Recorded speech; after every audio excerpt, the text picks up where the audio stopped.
Okay, so welcome everybody to tonight's webinar. It's great to have you here. My name is Rafi Shulman and I'm the co-founder of Olim Advisors. Joining us tonight are two moderators who have been gracious to join us, Ilana Ginat from Olim Advisor and Daniel Engelsman from IsraTransfer. So thank you to both of you for joining. We appreciate it. We have over 450 people that registered, so a massive number. And from our point of view, we're just really happy to be able to help you and guide you and answer questions. We have people from Israel and around the world. And when we put this webinar together, we wanted to try and add information that everybody would find useful. So, as we go through the presentation, feel free to put your questions in the Q&A box or the chat box, and we will have a Q&A session at the end, and we will try and get to as many questions as possible. We're also going to have our contact information at the end of the presentation. So if we don't get to your questions, or if you want to go into more detail, feel free to reach out to us. Daniel and I would be happy to talk to you, answer any questions, and give you any guidance that we can do. We're also going to, we are recording this webinar, and so we're going to send out an email to everyone who registered with a link to the recording. So if you have to leave early, don't worry about it. You'll get the link. You'll be able to watch it many times over and get the information that you need. So before we start, I just want to take a moment and just to talk to you about Olim Advisors and explain to you who we are and why we put this webinar together. And then Daniel's going to talk about IsraTransfer for a moment as well. So we started Olim Advisors back in 2016 with two goals in mind. The first goal is to help and encourage as many people as possible to make Aliyah. So a lot of people have been dreaming about doing this for years, and they need a little bit of a helping hand. And so we are here to be that helping hand, to guide and to help people through the process. The other goal is to help people once they're in Israel to deal with the daily challenges, whether you're here for a week, a month, a year, the things that come up from time to time, and you just need somebody to be able to turn to and to help. And so that's the second part of what we do, is we help people deal with those challenges. Now, financial questions and issues are a big topic that comes up a lot. And so we felt that if we put together this webinar, it really would be helpful for people, like I said, who are living in Israel already, or people who are thinking about making Aliyah. And one last thing I just want to mention to you, we decided about a year ago to start helping people who want to own a home in Israel. So a lot of people who live in Israel haven't bought their home yet, or people maybe that haven't made Aliyah want to buy a home, whether it's a vacation home or a home that they want to live in a bit down the road. And the challenge always is, how do you go through the process? Who do you trust? And so at Olim Advisors, we decided that we want to help with this process as well. So we actually relaunched our website about a week and a half ago. And so come to our website. You can get a good sense of how we can help you if you want to buy a home. And of course, as I mentioned, please feel free to reach out to us and we'll be more than happy to help you. So Daniel, I'll hand it over to you. If you can just talk a little bit about IsraTransfer, I'm sure everyone would appreciate that. Sure. So hi, everyone. My name is Daniel Engelsman. I'm one of the founders of IsraTransfer. IsraTransfer was founded in 2008. We've just actually celebrated our bar mitzvah. We are a money transfer company, but we specialize and we exclusively help people moving money to and from Israel, which most people think, it's similar and the same to what you'd expect in the United States or the UK, but things are very different here in our special country where it comes to the bureaucracy involved, even when you're transferring a small amount of money. So that's where we help people.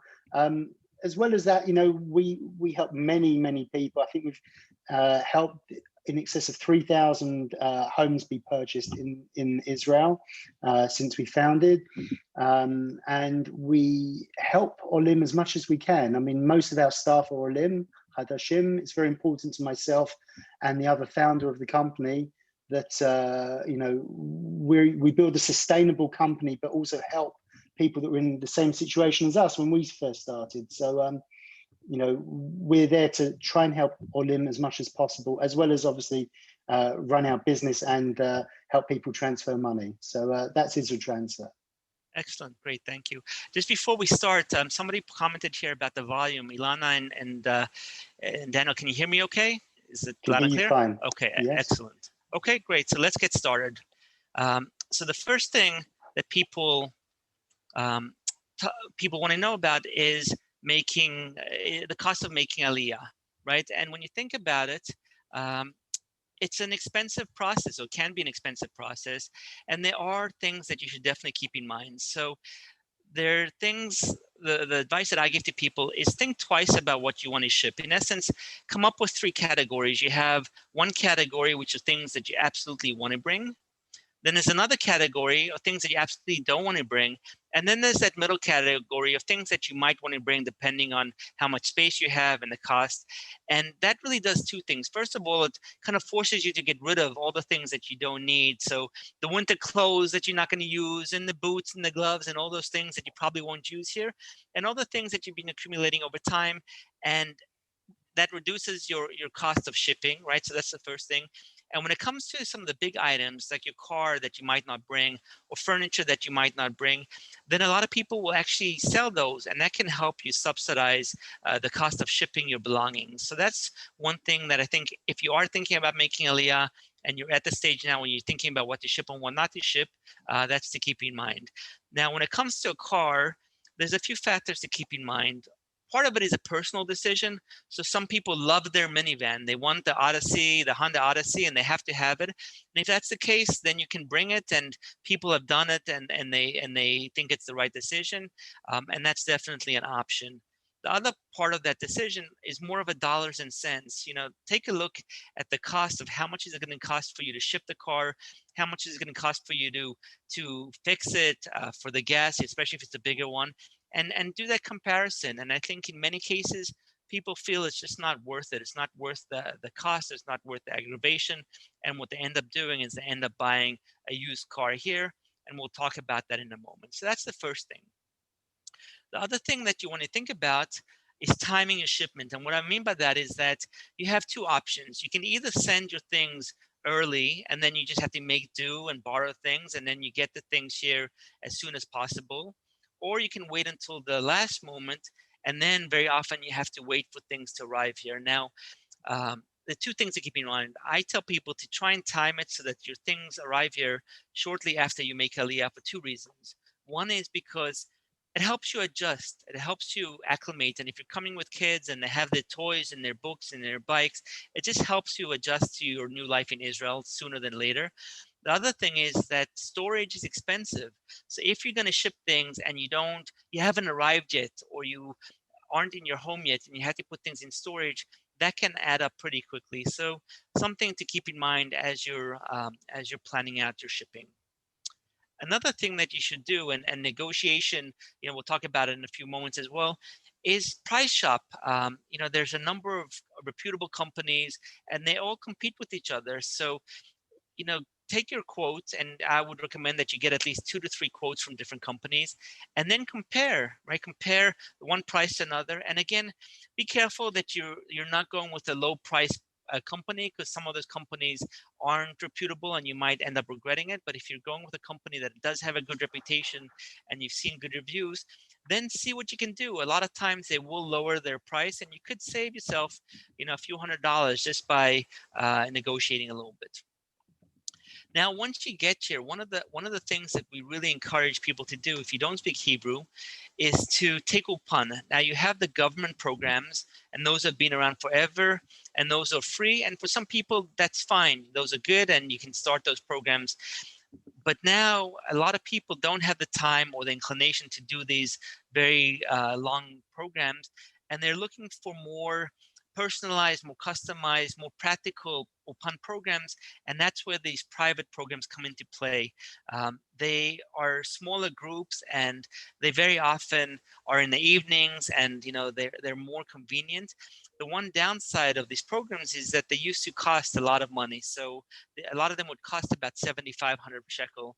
About 2 years ago, maybe 2.5 years ago, the government came out with a program where they actually reimburse you for the cost of it. So you do pay it up front, but then as you go through the program, you get a third of the 7,500 shekel reimbursed at the beginning. The second third about halfway through the course, and then the third you get reimbursed at the end. So not only are you getting a great program that will help you get up to speed faster when it comes to Hebrew, but at the end of the day, you could be saving as much as 7,500 shekel, which is a lot of money. So just make sure, if you're inclined to enroll in the OPAN program, first of all, make sure that they offer this program. And second of all, make sure that the government is still offering the program, because they did pause it during Corona, and then they restarted it. So you just want to make sure that that's available to you. Another question that comes up a lot is appliances, and it's similar to the car discussion. There's certain appliances that might make sense if, for example, you're big into baking or cooking, and you want to bring a big American size oven, and you have room for it. Then that's something to consider. In the past, if you go back 5-10 years ago, appliances in Israel were a lot more expensive, so it made a lot more sense to bring appliances. Now, as prices have come down, first of all, you're not paying as much for ovens here, and it could be the European brands or the Japanese brands. You can still get a really good brand, and you're still going to pay a little bit more money, but not a lot more. So that's something to keep in mind. The other thing is, if you are going to bring your appliances, you might be saving money because you don't have to buy it, but then you have to pay for shipping. And very often the warranties aren't valid in Israel. So if you have to fix it, it becomes more expensive. So, keep in mind, part of it, again, is a personal choice, and part of it more is a financial decision. But definitely, you want to look at the cost of shipping it and the cost of buying it, because potentially you could save a lot of money, if you end up buying things that are here. And the last thing that I want to mention, for a lot of people, is more of a foreign thing, things that they aren't really as accustomed to, and that's buying used goods. When we made Aliyah about 6 years ago, we bought a used car that was about 3 or 4 years old, had about 70,000 kilometers, still in very good shape, and we saved about 40,000 shekel versus the price of buying a new car. So that's something that I would strongly encourage you to look into, is buying a used car. And the same thing with furniture. When you're buying used furniture, it doesn't have to be something that's falling apart. There's, some really good outdoor furniture. And Daniel, I'm not sure if you've done this, but you can go into Yad Shtaim and you can find really good furniture, whether it's outdoor furniture or indoor furniture, bikes and things like that, that you don't have to spend a lot to buy new. And so it's just something, again, it's a bit of a change in mindset. There's one website called Yad Shtaim that has a lot of really good, options in secondhand furniture. And so it's just something for you to keep in mind. Rafi, if you allow me, if I could Yes. just tell a couple of just short stories relating to what you've just discussed. I made Aliyah 13 years ago before I had children. And myself and my wife shipped everything from our house. Our house was emptied from top to bottom, and everything was shipped. And a couple of years later, I regretted it. By the time certain wardrobes were dismantled and put back together again, it wasn't the same build quality. And what I paid to ship the goods compared to what I could have bought new here, the difference wasn't so great. And I ended up replacing some of the stuff that I ended up shipping.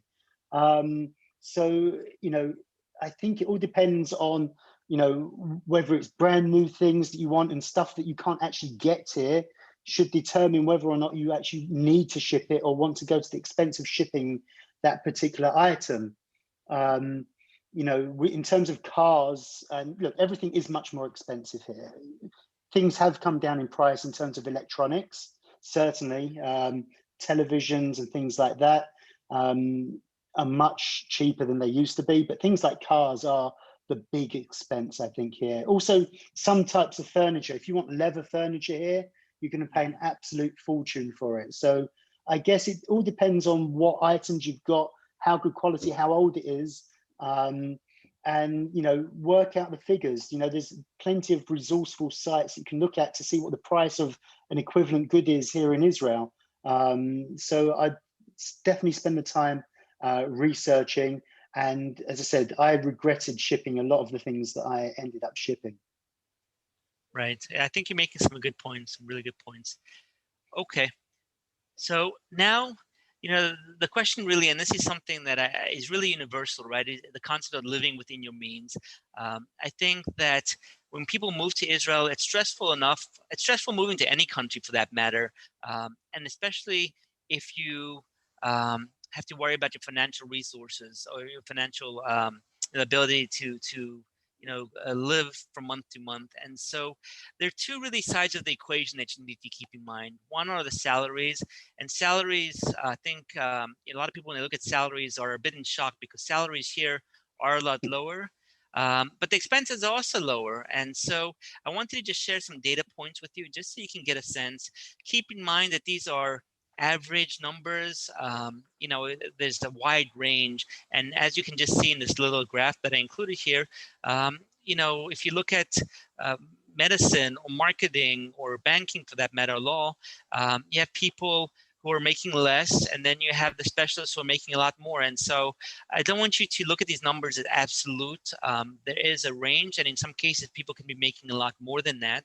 But it is important to keep in mind that salaries are lower. The average monthly salary is about 13,000 shekel, which is about $4,000.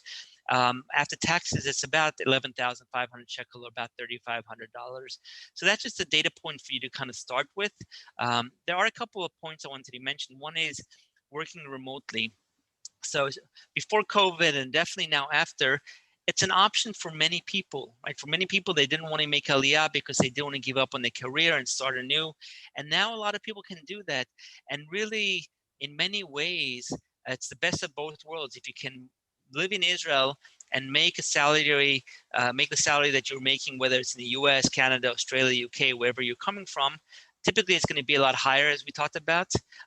And also there's the convenience of working from home if you're working from home. And, hours can be a little bit tough sometimes, but I think financially there's a big benefit to working remotely. So if you have that option, definitely keep in mind, maybe just for the first year, even if you eventually want to switch over and work for an Israeli company, if you have that possibility of working remotely, I think it's something that you should seriously consider.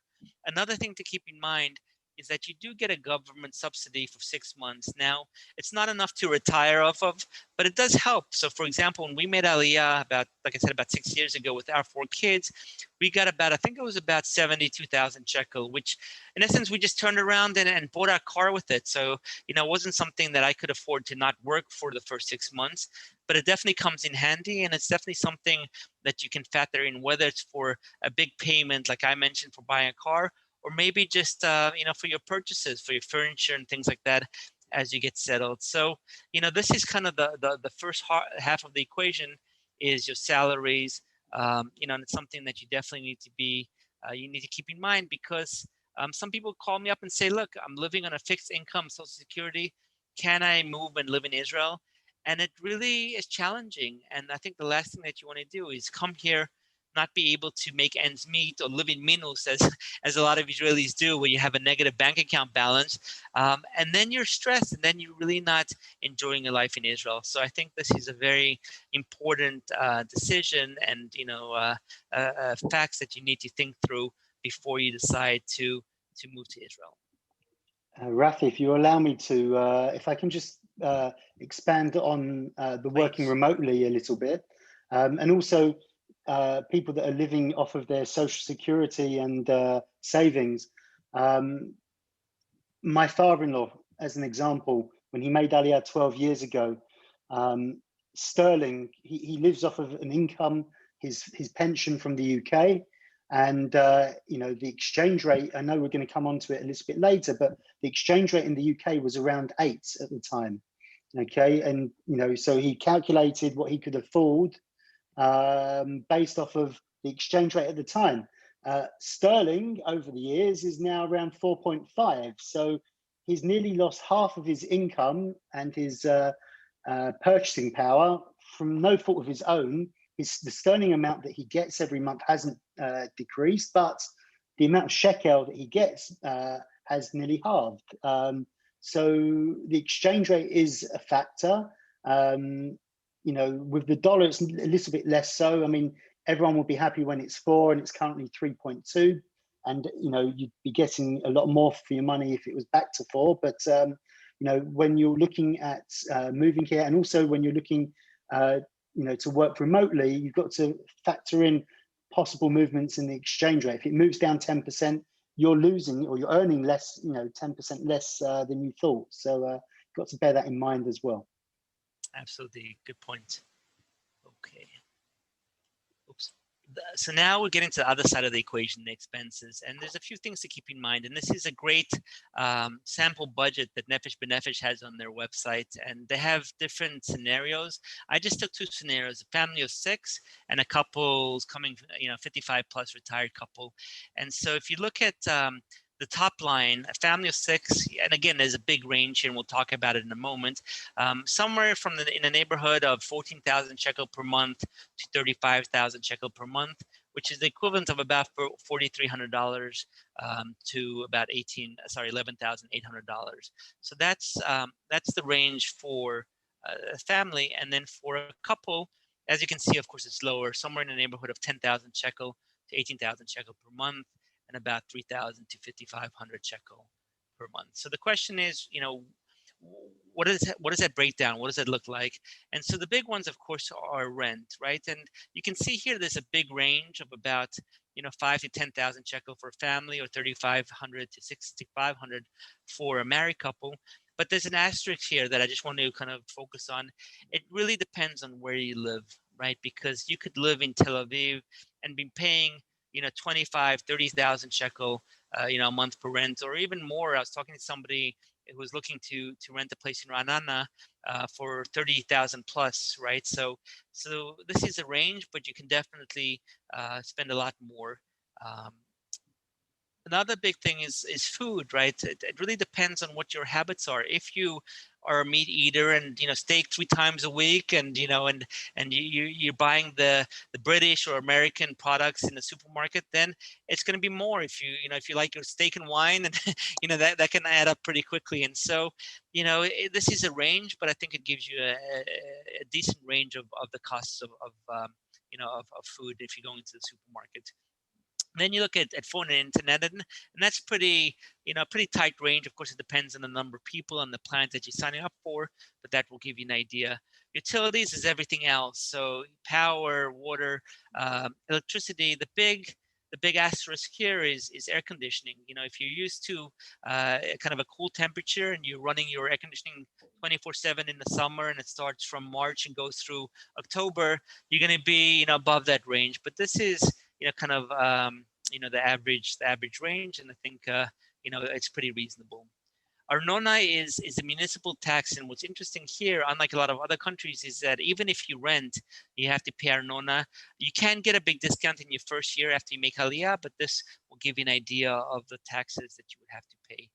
Now, health insurance, a lot of people, when they think of Israel, they think of the socialized, subsidized health insurance, and that is the case. In many cases, you pay very little, but a lot of people pay supplemental, and I would recommend that you consider that if you have young kids, if you have pre-existing medical conditions, things, for example, if your kids need braces down the road, or if you want to do the LASIK eye surgery, then you can pay supplemental insurance, and then it can actually reduce your costs down the road. So this will just give you a sense of what those premiums look like. And then, of course, additional insurance, life, home, car, you're going to be paying for those as well.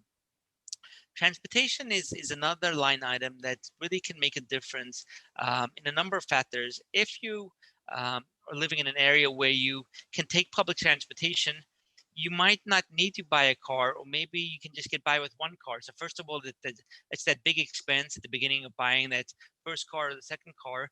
And then it's just the ongoing expenses of gas and repair. And so when I made Aliyah, I used to commute to Tel Aviv by bus, and it saved me a lot of money. And so there's a trade-off, convenience versus cost.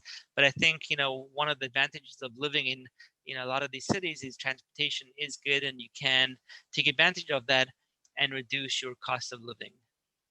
Entertainment, like any country, depends on how often you go out and what you do. The great thing about Israel is that there's a lot of free concerts and free things to do, so you can definitely try and reduce that, but this will give you an idea of the costs, because you do want to take advantage of the delicious restaurants and food here, and the fun things that you can do. Gym membership, of course, depending on your lifestyle, but it is something that a lot of people do, and so we wanted to mention that. And then the last 4 line items are really specific to families who are coming with kids. If you're used to paying a very high, private schooling in where you're living now, whether it's the States, UK, Australia, then this is one area that really, you'll see your expenses come down a lot. Education is not free, as some people might come to believe, but when you look at it, you're really talking about a relatively small amount, and a lot of that goes towards books and trips and things like that. But definitely is a fraction of what you might be paying right now. Tutoring is more for the kids that need the extra help, and this is something that we did as well. Kids that come here, if they don't speak Hebrew fluently, or if there is a gap in their education, private tutoring does really help them, and it does add up, and so it is an important line item to keep in mind. After school activities is something that I think is more for the parents and for the kids, because school ends here at like 12:30, 1 o'clock, and then you're sitting there, you're sitting at home with your kids there. And so I think it's something that a lot of parents want to enroll their kids in. And I think it's good for the kids socially and academically, but there is a cost associated with that. So just something for you to keep in mind. And then childcare can be expensive in the young age. So 0 to 3, it's private childcare. And as you can see, it can add up. So, this is just a breakdown. Again, it's just a sample that can vary very widely. And if you have questions about your specific situation, please feel free to reach out to me, talk to Daniel. We'd be happy to talk to you about your situation and help you come up with a more accurate budget. Daniel, anything that you want to add? No, I mean, look, I've lived in Modi'in and Renana, which aren't necessarily the 2 cheapest places to live. And, the things that you point out, it all depends on the size of property that you want in those places. I mean, prices in Modi'in have gone up. I lived there when I made Aliyah originally, and prices are like nearly double what they were originally. In terms of food, if you're living in a big city like Renana, I pay a lot for my meats here. But if you go to some of the shuks in Tel Aviv, you can get even better products, and it's half the price. So obviously it's convenient 2 minutes down the road to get some nice meat. But if you shop around and go out of the big cities and into some of the shuks, you can save quite a bit on the food. And the other main thing is, during the summer holidays here, it can be expensive, depending on how many kids you've got, for them to be entertained for the 2 months Hofish HaGadol that they have. Right. That's a good point. And it's interesting with the shuk. For me, it's a combination of trying to get things at a cheaper price, but also it's a great experience. You can, especially going to Machane Yehuda, it's a nice kind of entertainment, and the money that you're saving in the products, you can end up spending on beer. So maybe it's a little bit of a trade-off. But it's true. But some of the products you can get there are, I think, there's a friend of mine brought some in Shuk in Tel Aviv, some the most incredible kebabs. I mean, and apparently this guy's famous for them, and it was half the price of what I'm paying for, supermarket rubbish as, packaged goods, and, you can get really good stuff in the shuks. Right, good point. Okay, so then the question is, how do you lower expenses, right? So we talked about them, and there's a number of things that you can do. So the first thing is, and I know it's not, intuitive, a lot of people don't feel comfortable doing, negotiate. And it's not just talking about when you're buying a house or a car. It's things that you wouldn't even think about. And I'll give you an example. My wife and I went into a little store just a few days ago to buy handles for our drawers in our kitchen. And we priced it out, and we asked the woman, we said, can you give it to us at a reasonable price, a cheaper price? And she said, okay. And right off the bat, she lowered it by 15%. Literally, the second, we didn't have to haggle, we didn't have to argue. It's just, it's almost kind of taken for granted that they're willing to do that. So things you don't even think about, bank fees. You can go in, you can get bank to waive their fees. You can get them to, when it comes to mortgages, for sure, you can literally save tens of thousands of shekel over a life of a mortgage if you negotiate. And so worst comes to worst, they say no. So really, if there's one thing that you'll take away from this webinar, it's this point, that if you really want to lower your expenses, this is the way to do it. Just negotiate, negotiate, negotiate.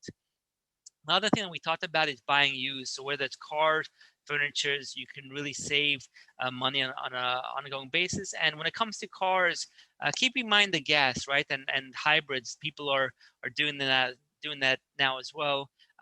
Because it does become expensive, and so you want to think short term and long term. When it comes to shopping, a lot of the stores have their own loyalty cards where you can get discounts. And I'll give you an example. When we came, we signed up for Rami Levy, which is one of the main supermarket chains here. We got their card. And just to open up an account, we got 350 shekels. So that's free money. And I'm a big fan of taking money when somebody gives it to you. So, a lot of these stores have these loyalty cards. You might not get an initial, kind of bonus, but you definitely can save money as you use them. It's no different than around the world. It's not something unique to Israel, but it's something that definitely you should take advantage of. Another thing that is more specific is the special education tax credits. So for families that have kids in special education, it is something that you can get a tax credit.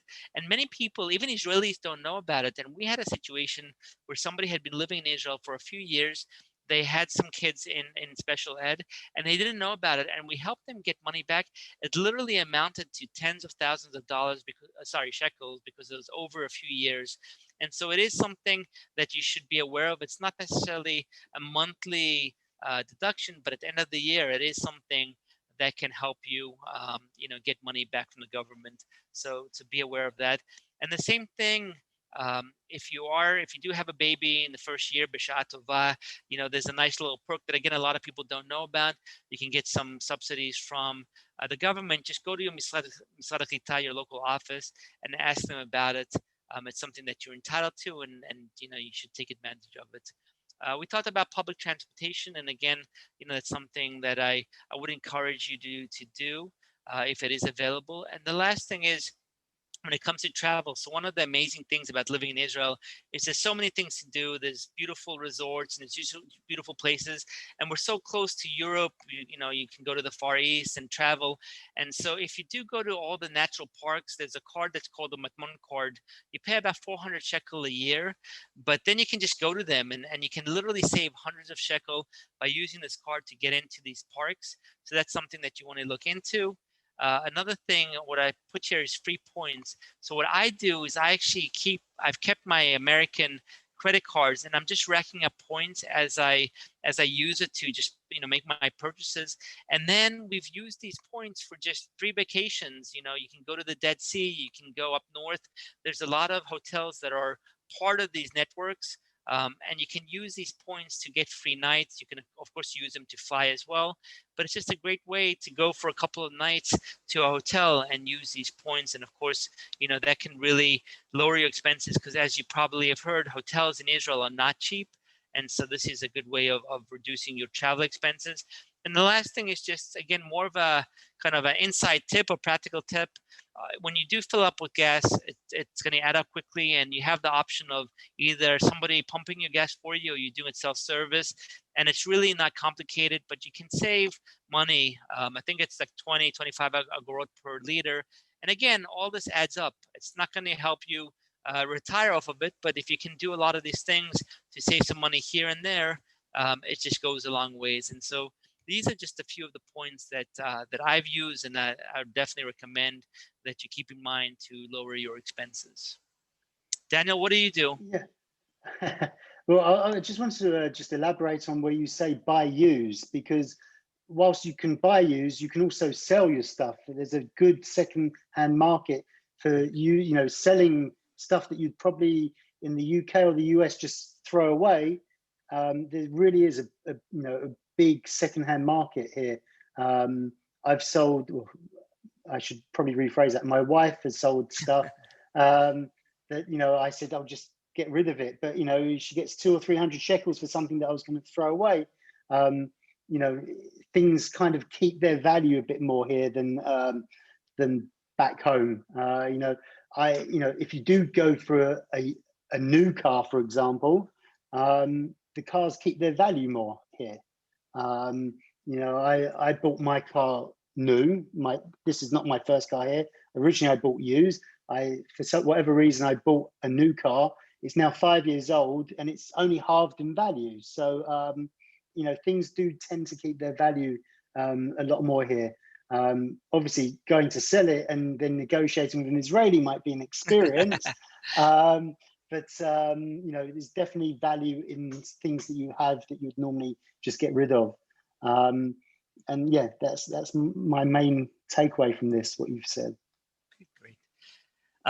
So we talked about the kind of the ongoing monthly expenses. Buying a home, of course, is a dream of many people. It's the biggest investment you're going to make, and definitely in Israel because of the prices here of homes. And there's things that you can do, and I just wanted to touch upon this, you know, and of course there's so many factors that go into this, but there's things that people aren't aware of that can really make this pipe dream become a realistic dream. So the first thing is getting a mortgage. So as an Israeli, you can get up to 75% mortgage, whereas if you're buying a home as a foreigner, most likely it's going to be 50%. So when you think about it, it still means you need to put a lot of money down for the house, but it does make the down payment much more manageable. So if you're thinking about it, if you're thinking about buying a home and you're maybe trying to debate whether you should buy it before you get to Israel or if you're coming in 6 months, this is one point that really can make a big difference in terms of the affordability of homes, is the ability to get a higher mortgage rate, not a higher mortgage rate, but sorry, a bigger percentage of your loan as a mortgage. The second thing is the down payment is high, but the mortgage payments aren't as crazy or as expensive as you might think. And I'll give you an example just with a kind of a sample. So let's say you're spending $1 million on a home, right? So that's about 3.25 million shekel. And let's say you put down about 40%. So again, I recognize that's a lot of money to put down, but let's say you're in a position where you can do that. And so you're taking about a 2 million shekel mortgage. That monthly payment is going to be somewhere in the neighborhood of about 8,800 shekel. Let's say about $2,800. Now, again, you're putting down a lot of money, so a lot of people can't afford that. But if you can, the point is that the monthly mortgage payments aren't sky high. You know, a lot of people can afford to pay that 8,000, 9,000 shekel mortgage payment. So that's something that is just an important thing for you to keep in mind. And especially if you can buy something that has a rental unit. So that's, again, something that I think is very different when it comes to the mindset of Israelis versus other people, is that a lot of Israelis, especially if you're buying a home, you'll buy a rental unit, right? And then you'll rent it out. And so a lot of people, for example, in the area that I live, they might be paying, like I said, $8,000, $9,000, $10,000 mortgage payments, but then they're renting out the unit for 3,000 or 4,000 shekel a month.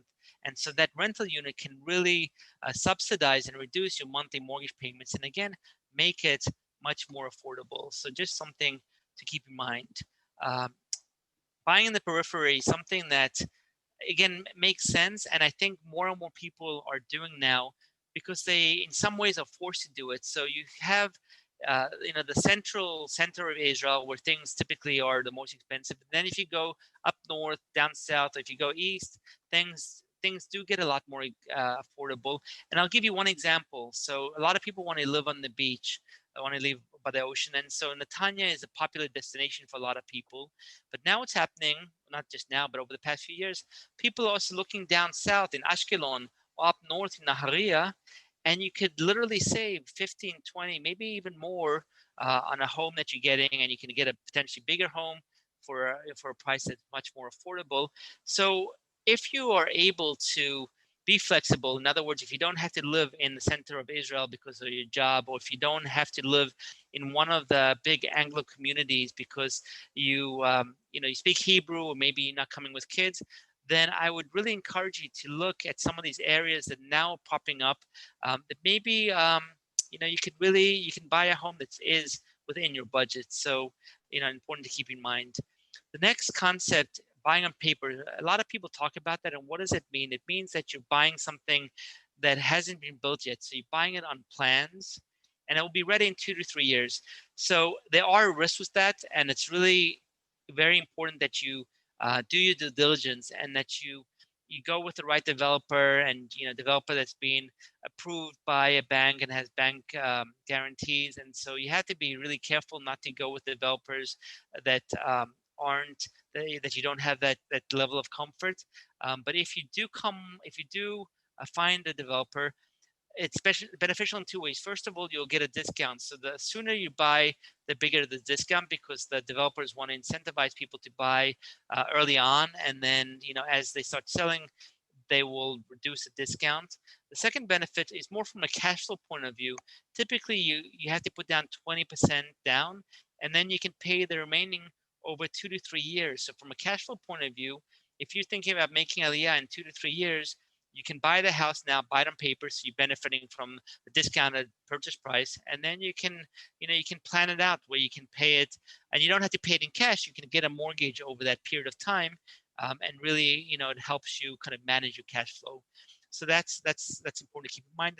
And the last thing is something that a lot of people do here, especially if you can buy that rental unit. So what a lot of people will do is they'll go in with the parents, and the parents will very often put down the down payment, right? And then the children will be responsible for the monthly mortgage payments. And so the parents now have a home, and maybe they're living in Israel and they're living with the children, and that can be good or bad depending on your relationship with your parents or your in-laws. But from a financial point of view, you're kind of tackling that big down payment, and then your parents have a place to live, and then you can manage the mortgage payments. So again, it's being creative in your thinking. It's not just the traditional buying something from a seller or buying something from a developer. There are a number of things that you can do that can make buying a home, more of a realistic dream, and something that definitely makes it more affordable. Daniel, I know that your company, that you deal with a lot of people that are buying homes. What are some of your points? What are some of your advice? Well, it's a very, very detailed subject. We deal with, every week, we probably deal with 30 or 40 people buying a property. It's quite incredible, really, the amount of foreigners and people here buying. Prices are very expensive. A large majority of the work that we do are people buying on paper, and as you quite rightly said, if you're looking to buy on paper and the developer that you're working with does not have and work with what's called Shovarim, which is a voucher booklet which guarantees your money when they're building, then don't go with them at all. Very, very important. That I think it's pretty much law here now that they have to do it this way. Basically, it creates a bank guarantee for your money in case the developer was to go bankrupt. So very important you go with a developer like that. In terms of buying before you make Aliyah or once you've made Aliyah, there is a difference in tax, I believe, in terms of the purchase tax. Purchase tax, correct. However, I think that if you're buying within a year of making Aliyah, then you can claim some of it back. I don't pretend to be an expert on the tax aspects of this, and I highly suggest speaking to a lawyer about it. But bear in mind the tax, because one of the methods that the Bank of Israel tried to implement in keeping house prices down was to increase tax for foreign buyers, and also for people, especially for people buying their second home or third homes in Israel. So they put the tax rates up for that. So yeah, just bear that in mind, whether you're, if you've just made Aliyah, or if you're within the 6 months or a year of making Aliyah, then you should be able to claim some of that tax back. But yeah, speak to experts on this. This is a very, very detailed subject, which we could speak about for hours here. So I don't think it's the time we or have place. a very good, I agree, and we have a very good contact, a senior person in one of the banks that only deals with foreign residents, and he can go into more details. So that's a very good point. Okay, just a couple more slides. I know there's a lot of great questions here. We're going to get to it. We just want to make sure that we, shared a lot of information with you, and we started a little late. So we're almost wrapped up, and then we're going to get to the questions. So Daniel, I'll hand it over to you. And this is really your expertise and specialty about transferring money. I know this is something that a lot of people ask about before they make Aliyah and once they hear as well. Sure. Look, I won't go on to, again, it's quite detailed and everyone's situation is different, but transferring money to Israel is different to transferring money to other places around the world. First of all, you have bureaucracy here, which you don't have in certain other countries. The main thing to consider is that when you transfer money here, your bank will interrogate you about where your money's come from, what you're using it for. I tell my clients pretty much that you're guilty of money laundering until you prove yourself innocent. So, be very prepared to prove the source of your money. It's the big topic here about transferring money now. The root of that was that a lot of the big banks here in Israel were fined hundreds of millions of dollars by the IRS for helping Americans bring money to Israel without paying tax on it in the United States.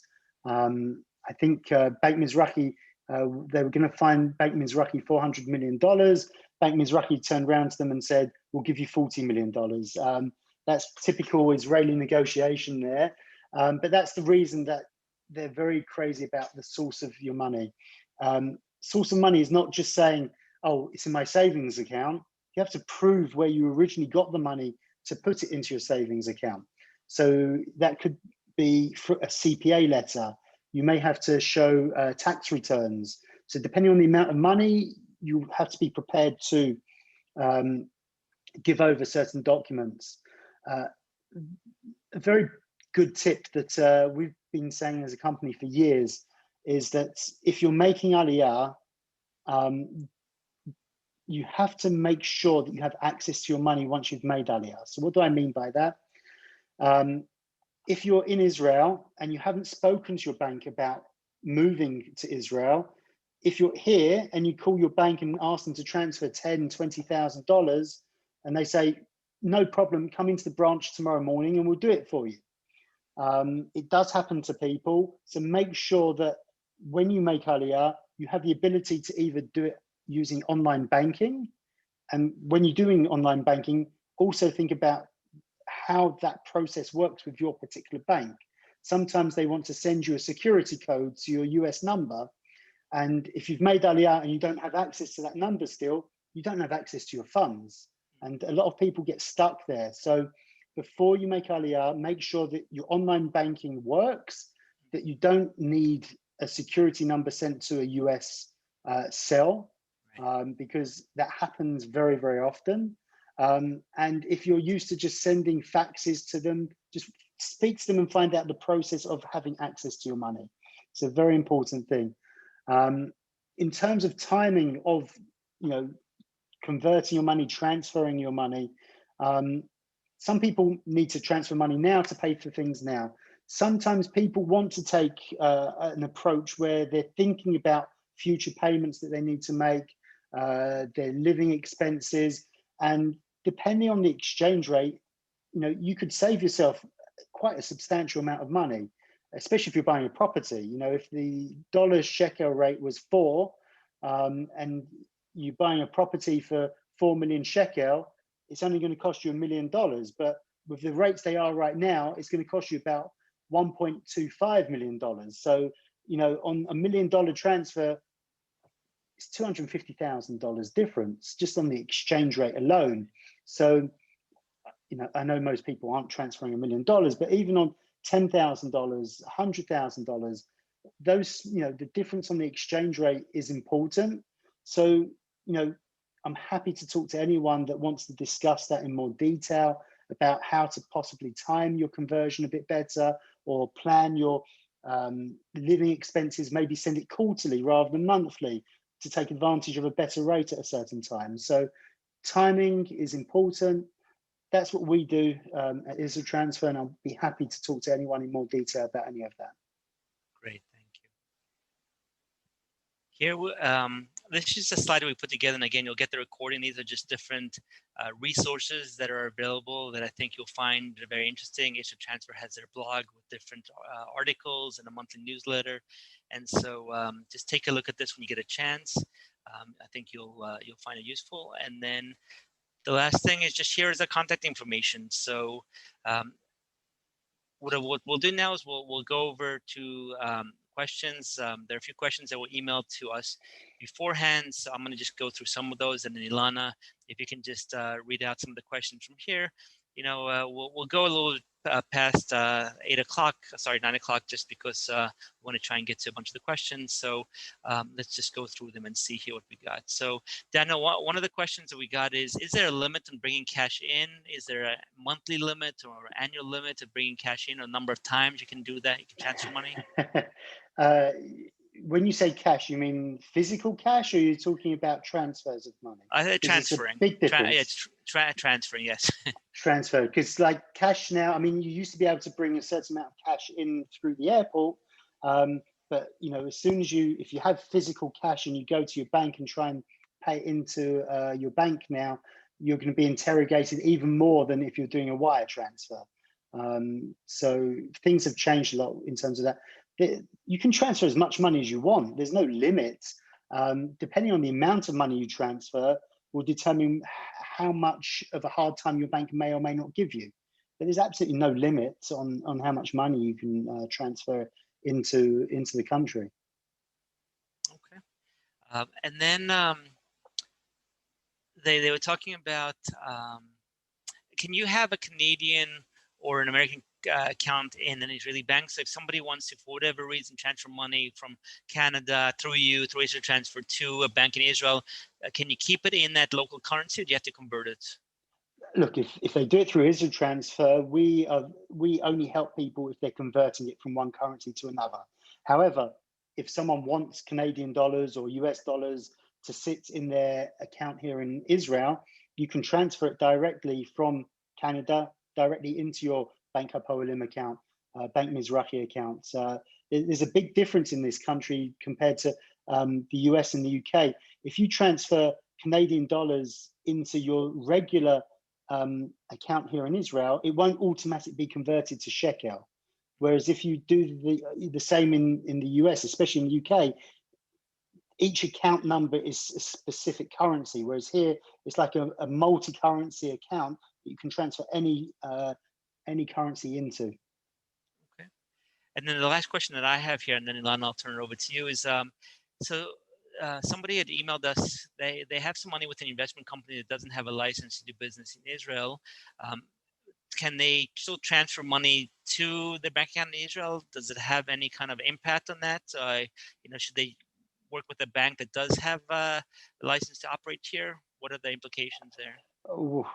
So if you're talking about a company that's operating in Israel and doesn't have a license, operating in the US, so it's a US company, and they want to transfer money, but they don't have they're not operating in Israel. So are there any issues with that? There's no issue of that company sending the money to Israel at all. No issue at all. Okay, great. All right, Ilana, if you want to let us know some of the questions, and we can. Yeah, there was a question that kept popping up. Is it possible to open up a bank account before you make Aliyah?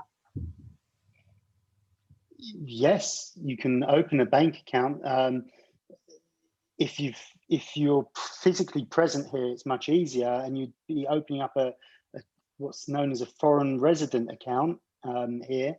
There are some ways of doing it if you're not present in Israel by using a lawyer, and there are a couple of places that will do it for you that have local representation in different countries, but you can open the account, and a lot of them you can then convert to a resident account once you've made Aliyah. So yes, it's possible.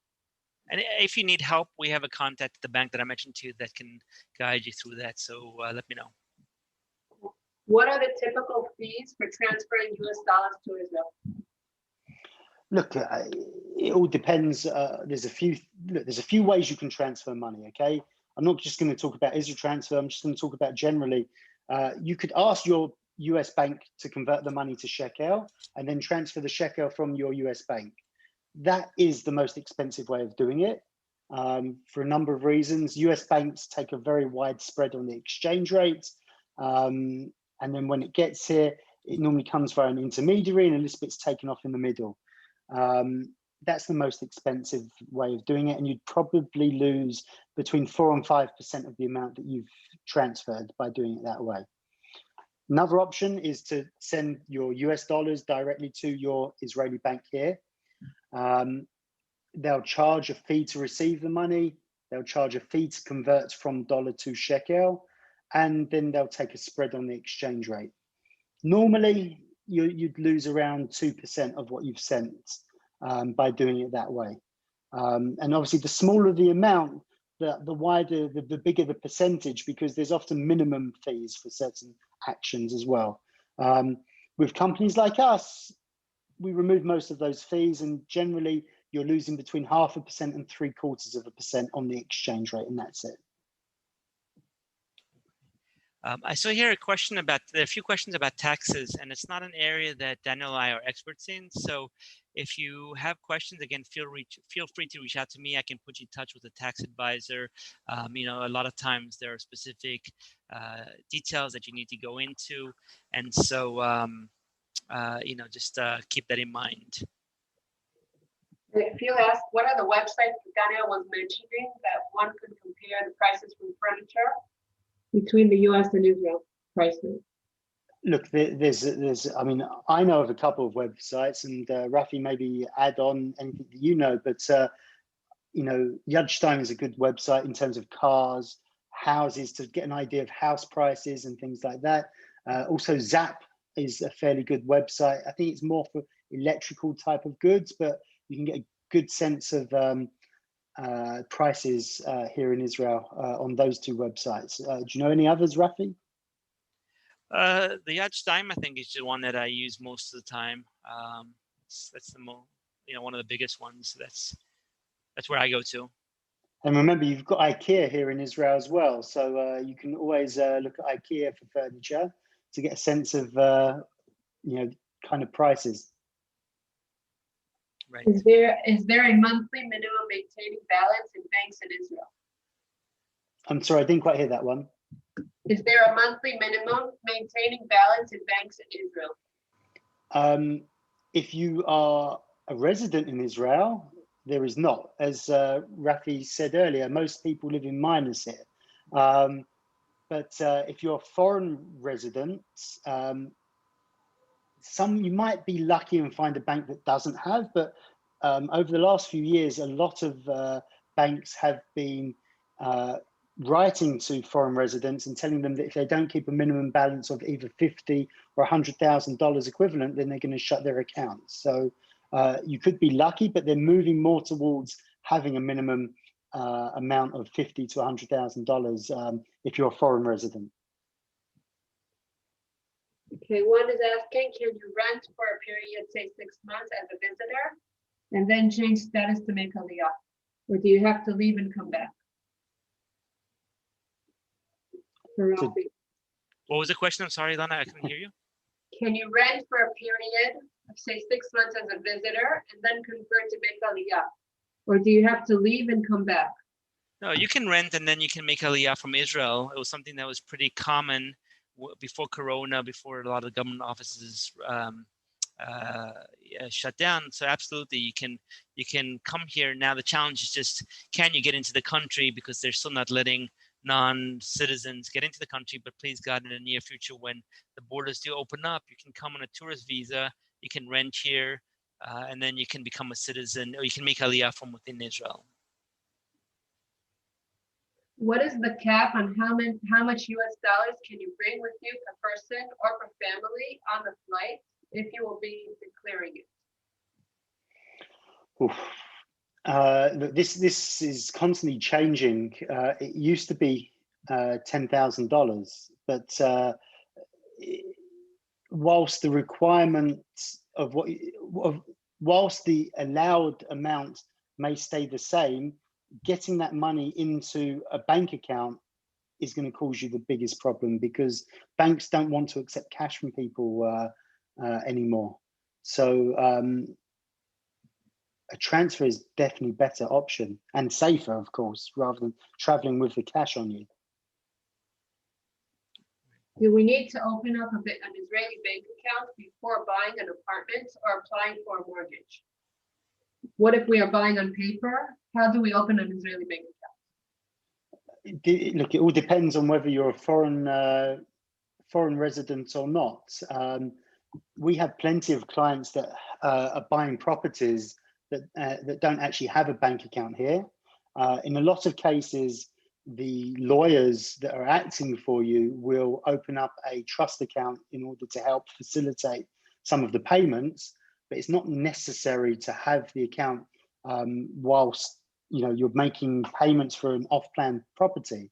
I mean, I personally advise you to open a bank account to pay bills from. If you plan on renting out the apartment, to collect the rental, but definitely better to have an account than not, but it's not a necessity in order to purchase a property. I see here there's a question about somebody, a senior, who wants to get a mortgage. And so there's two things to keep in mind. One is the income. The banks in Israel are conservative, and you need to have what they call 40% debt to income. So the debt that you have can exceed more than 40% of your income. So that's one thing that to look at. The other one is the age of the person. So banks will give a mortgage up until the age of 80 is generally the age that they say. And so if you're 70, and you have the income to exceed the 40%, or to make sure that it doesn't exceed the 40%, then you can get a mortgage, but the duration of the mortgage won't be more than 10 years. So to answer the question, yes, you can get a mortgage, but it wouldn't be, for example, for 30 years or 20 years if you're close to that age of 80. And someone is asking about foreign credit cards. Do you need to pay an annual fee? And are there Right. So it depends on the card. A lot of them have no annual fees. You have to make sure that you get a card that doesn't have foreign transaction fees. That's probably more important. The one that I use does have an annual fee, but then you get a travel discount credit, so it's subsidized, offsets a lot of the fee. But I do it for a few reasons. First of all, the foreign credit card gives me the protection that most Israeli cards don't give you. So if you buy something and it's get it delivered and it's broken, it's much more of a hassle to try and get them to dispute the charge with an Israeli credit card. With Amex or Visa, it's much easier. I mentioned the points that can also add up, and it's just it's good to have an extra one. Having said that, it is important that you do have an Israeli credit card, because there are certain places, gas stations and things like that, that you cannot use a foreign credit card. So it is important to have both, but the foreign one does have its benefits. There's a question about Aliyah. Does Israel subsidize Aliyah, or is it all self-financed? So there are the subsidies in a number of ways. There's the money that you get over 6 months. You actually get some money when you arrive in Israel, and then you'll get a subsidy over 6 months, and the amount depends on your situation. So single, married with family, all those have different figures. And then there are tax subsidies that we talked about, Arnona, which is your municipal tax. There's a discount with buying a car, but it's a very small discount. That the taxes in a car is about 80% for an Israeli resident, and if you are using your OLED tax discount, it's about 75%. So you're getting a 5% tax discount, more or less. But like I mentioned before, this is on new cars, right? So like I mentioned before, you could probably save a lot more money by buying a used car versus using your Ole Hadash card discount. So, just something to keep in mind when you're looking to buy a car. There are questions about the Arnona. If someone was stuck in the US because of COVID, when they come back, will they have to pay all the time they weren't here? So you need to look into it. It's a good question. I don't know the answer. We haven't had to deal with that. You would have to contact your municipality and see, how that works. I'm sure that a lot of the municipalities have made accommodations for people in that situation. I just don't know we haven't had to deal with it, so I don't know for sure, but I would recommend that you reach out to them. Okay, so we have time maybe for 2 or 3 more questions, and then we'll have to. The question about kosher food. Is it more costly here? I don't know. I haven't bought non-kosher foods, so I don't know. Daniel, I don't know if you've had a chance to look at the supermarkets and look around and compare. Look, if you go, I keep kosher. I'm not religious, but I keep kosher. And in the UK, compared to here, you know, meat for sure, I think is cheaper generally, unless you're going for things like lamb, which are just astronomical here compared to the UK in terms of meat. So I think generally meat is a little bit cheaper here. Most of the other goods I think are on a par of the UK. I don't know about the US. Are there US bank debit or ATM cards, not credit cards, that do not charge foreign withdrawal fees? Is that for me? If you know the answer, Capital One might. I know a lot of people talk about Capital One, so I don't know if that's. I think that's the bank card there. Do you know, Daniel, if they're banks that you can use? I've heard of some cards, and I think Capital One is one of them. A certain type of card that doesn't charge you to withdraw at an ATM, but just bear in mind that I think despite that, Capital One gives people the most problems in terms of transferring money to Israel. So you've got the good and the bad with them. Last question. Ooh. Anything else that how is Olim Advisors different than Nefesh B'Nefesh? So it's a good question. Nefesh B'Nefesh is an amazing organization that helps people make Aliyah, and they focus on the bureaucracy. So getting the documentation, getting people to Israel.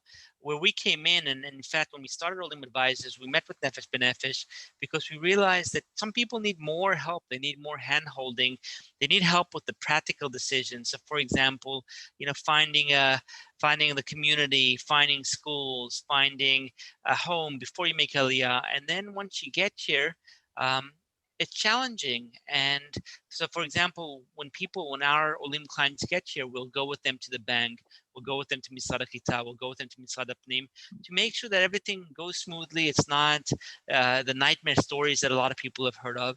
And I guess the bottom line is that we complement Nefesh B'Nefesh's services, but we really pick up where they leave off. And for a lot of people, and thank God we've helped hundreds of Olim and thousands of Anglos, it just makes a difference. It makes a difference to be able to call somebody.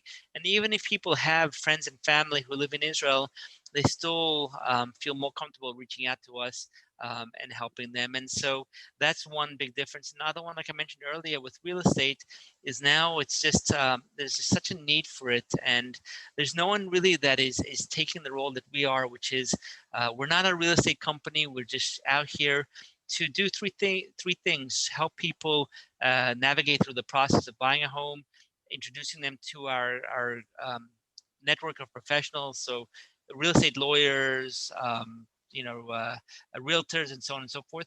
And the bottom line is that we just protect the interests of our clients. And so, we all work together, companies like IsraTransfer. Our goal is really the same: to help people get here and to help people really live and lead a very happy and successful life here. And so, Baruch Hashem, there's a lot of people that want to help, and we want to encourage you to reach out to us. And if there's anything that we can do, I know I'm speaking for Daniel and for Ilana as well. It's a privilege for us to help people, and we love doing what we're doing, and we want to encourage you and invite you to reach out to us. And if we can help in any way, we would love to do that. So thank you very much from me. Thank you for joining. And again, thank you, Daniel, for you, and for Ilana for joining. I know that everybody appreciates your time and your guidance.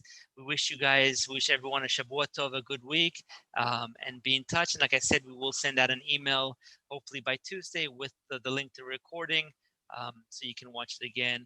So long, everybody. Be well and be in touch. Take care. Bye-bye.